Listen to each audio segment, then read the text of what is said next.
প্রিয় ব্যক্তিত্ব আমাদের মাননীয় প্রধানমন্ত্রীর তথ্য বিষয়ক উপদেষ্টা ডক্টর জাহিদুর রহমান তিনি একটা বক্তব্য দিয়েছেন, বিদ্যুতের সংকটের জন্য বর্তমান সরকারের ন্যূনতম দায় নেই। তিনি সংকট দেখেছেন কোথায়? আমাদের বিদ্যুৎ মন্ত্রীর সাথে তিনি কথা বলেননি। বিদ্যুৎ মন্ত্রী মহোদয়, আমরা জানি গ্রামে নাকি বিদ্যুৎ আসে না, মাঝে মধ্যে নাকি দেখা দেয়। আর বিদ্যুৎ মন্ত্রী বলেছেন যে গ্রামে বিদ্যুতের কোনো সংকট নেই, ওই তার লম্বা, মাঝে মধ্যে কোথাও গন্ডগোল হলে লম্বা তার দিয়ে বিদ্যুৎ যেতে সময় লাগে, এটাই লোডশেডিং। ঠিক আছে, উনি বলছেন বিদ্যুৎ সংকট নেই, গ্রামে বিদ্যুতের সংকট নেই। আবার শহরের কথা বলেননি, শহরে আছে কি নেই।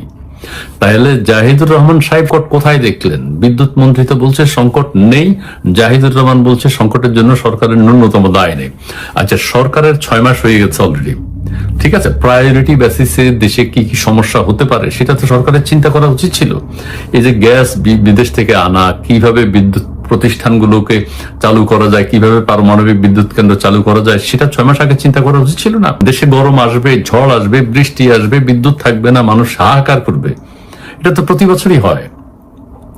আবার বিগত সরকারকে দায়ী করছেন। বিগত সরকার বলতে মাঝখানে ওই যে অন্তর্বর্তীকালীন সরকার ছিল, সেটার উপর দিয়ে আওয়ামী লীগের কাছে চলে যায়।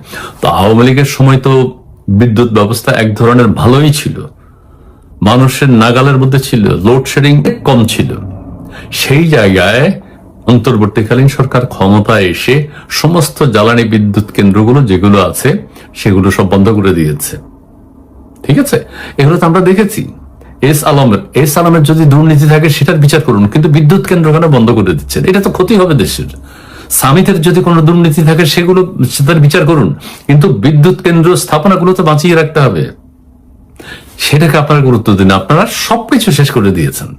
মাঝখানে পরবর্তীকালীন সরকারের কথা কেউ বলে না যে তারা কি করেছে বিদ্যুতের জন্য। ঠিক আছে, কুইক রেন্টাল বিদ্যুৎ প্রজেক্ট যেগুলো ছিল, আপনি দুর্নীতি হয়েছে কিনা সেটা খোঁজ করুন। একটা সরকার গেলেই বলে যে আগের সরকার দুর্নীতিবাজ, আবার এই সরকার যখন যাবে, নতুন সরকার আসবে, তারা বলবে এরা দুর্নীতিবাজ ছিল। এটা কি করা? সেই সরকার, আওয়ামী লীগ সরকারের কোনো ভালো কাজ নেই। রূপপারমাণবিক বিদ্যুৎ কেন্দ্র নিয়েও তো আপনারা টালবাহানা করছেন, নানান কিছু। রূপপুর পারমাণবিক বিদ্যুৎ কেন্দ্রের নানান কিছু আপনারা জ্বালিয়ে দিয়েছেন, যেগুলো এয়ারপোর্টে ছিল। সেই রূপপুর পারমাণবিক বিদ্যুৎ কেন্দ্র নিয়ে বলছেন কি কোটি কোটি ডলার নাকি জালিয়াতি হয়েছে। কোথায় এত বড় একটা স্থাপনা হলো, এটা দেশের জন্য মঙ্গলকর, সেটাও তো অ্যাপ্রিসিয়েট করেন না। আচ্ছা, করার দরকার নাই, কিন্তু সেটা তো চালু রাখবেন। আওয়ামী লীগ নেই, আওয়ামী লীগের কি হবে সেটা বিচার করছে নানান রকম, সেটা নিয়েও কথা আছে, সেদিকে আমি যাব না। কিন্তু ভালো কাজটা তো অব্যাহত রাখবেন। মেট্রো রেল তো থাকতে হবে, পদ্মা সেতু তো থাকতে হবে। আপনি কি এগুলো ভেঙে ফেলবেন এখন? এগুলো তো দেশের ডেভেলপমেন্ট, এগুলো তো কন্টিনিউ করতে হবে। বিদ্যুৎ নিয়ে, জ্বালানি নিয়ে, গ্যাস নিয়ে আপনাদের 6 মাস আগেই একটা পরিকল্পনা থাকা উচিত ছিল জাহিদুর রহমান সাহেব।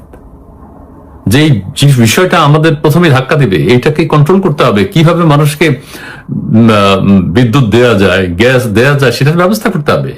এলএনজি আপনারা আনতে হবে কাছে থেকে। আপনারা চুক্তি করেছেন আমেরিকার সাথে, তো আমেরিকাতে এলএনজি আসতেও তো দেরি হবে, লম্বা সময় লাগবে। এখন আবার ইসলামের পাওয়ার প্ল্যান্টকে কি এলসি খোলার অনুমতি দিয়েছেন, কি কারণ? তো এগুলো সচল রাখলে তো হতো। ইসলামের বিচার তো হচ্ছে, দুর্নীতি যদি করে থাকে সেটার বিচার হবে, কিন্তু প্রতিষ্ঠানগুলো তো রাখতে হবে, গার্মেন্টস ফ্যাক্টরি গুলো তো রাখতে হবে। কারা কষ্ট পাবে? দেশের মানুষ কষ্ট পাবে, শ্রমিকরা বেকার হয়ে যাবে। ওগুলো তো ঠিকই, সালমান এফ রহমানের কোম্পানি ধ্বংস করে দিলে তো কি লাভ হলো? ক্ষতিগ্রস্ত হলো কে? সালমান রহমানের তো কিছু হবে না, জেলে শাস্তি পাবে হয়তো, কিন্তু তার তো কোনো ক্ষতি হবে না। ক্ষতি হবে লাখ লাখ মানুষের। এটা তো চিন্তা করতে হবে। গাজী টায়ার পুড়িয়ে দিয়েছেন, কোনো কাজ হয়েছে? এটা গাজী টায়ারে কাজ করে ডক্টর ইউনূসের লোক না আমার লোক না আপনার লোক? সাধারণ মানুষ সেখানে শ্রম দেয়, কাজ করে, টাকা পায়। সেটা তো আপনি কন্টিনিউ রাখবেন। গাজী টায়ার পুড়িয়ে দেওয়াতে ভারতের উপকার হয়ে গেছে, এখন ভারতের টায়ার ইউজ করি। দেশের সমস্ত যেসব মিল ফ্যাক্টরি গুলো ধ্বংস করা হয়েছে, এখানে বেকার হয়েছে কারা? লাখ লাখ বেকার কারা? আমাদের দেশের মানুষ, ভারতের নয়। ব্যবসা হারিয়েছে কারা? আমাদের দেশের মানুষ। অন্য দেশ